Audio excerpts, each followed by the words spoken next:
দেখতে পাচ্ছেন বিন্নাগুড়ি পিছিয়ে চলে যাচ্ছে।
बच्चे आराम से करने का चलेगा।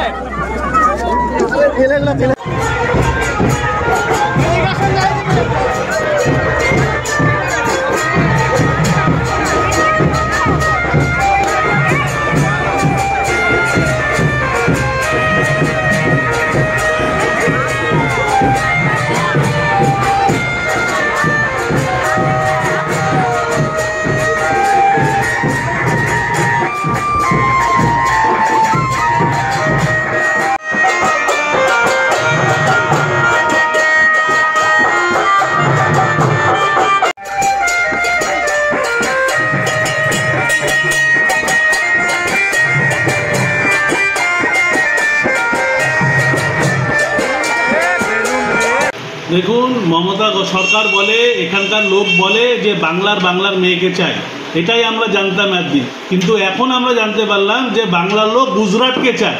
মানে গুজরাট থেকে ইউসুফ পাঠানকে এখানে আনতে হচ্ছে প্রচারের জন্য।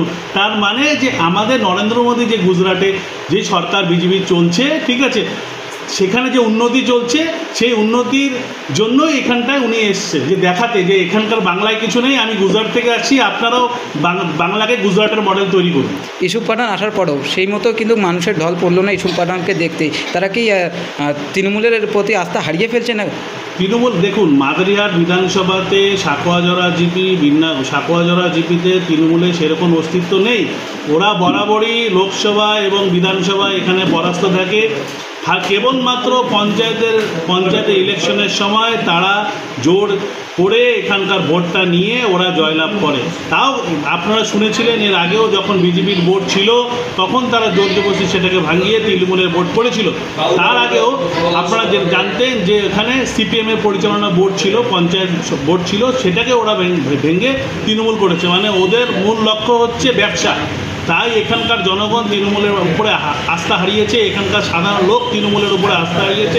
তাই তৃণমূলের কোনো মিটিং, কোনো বুথে কোনো লোক নেই, তার জন্য ওরা বহিরাগত দিয়ে এখানে প্রচার করছে। দেখুন, ওরা তো মাদারিহাট জেতার কোনো প্রশ্নই হচ্ছে না। তার জন্য প্রথম থেকে কলকাতার কোনো রাজ্যস্তরীয় বড় নেতা এখানে আসেনি।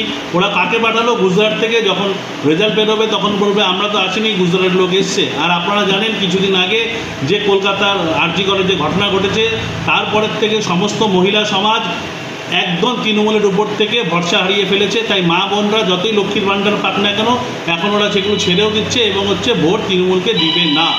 বলবেন এই বিষয়ে? দেখুন, কে খুনি সেটা তো আমরা জানি না, সেটা তো আদালত প্রমাণ করবে, আদালতে বিচার হবে, ঠিক আছে? আমরা তো আর মানে ভবিষ্যৎবাণী করতে পারি না, আবার আমাদের কোনো জ্যোতিষ জ্ঞান নেই যে আমরা ওটা বলতে পারবো, ঠিক আছে? সেটা যা বলার আদালতই বলবে, আদালতে যা হয়েছিল সেটাই। আপনারা কতটা আশাবাদী? দেখুন, এখানে আমরা 100% আশাবাদী। এটা আমাদের দীর্ঘদিন ধরে বিজেপি শক্তঘাঁটি ছিল, আছে এবং ভবিষ্যতেও থাকবে। আপনার নামেও পরিচয়? কৌশিক নন্দী, মাদারিহাট মন্ডল 4 পেন্সিল।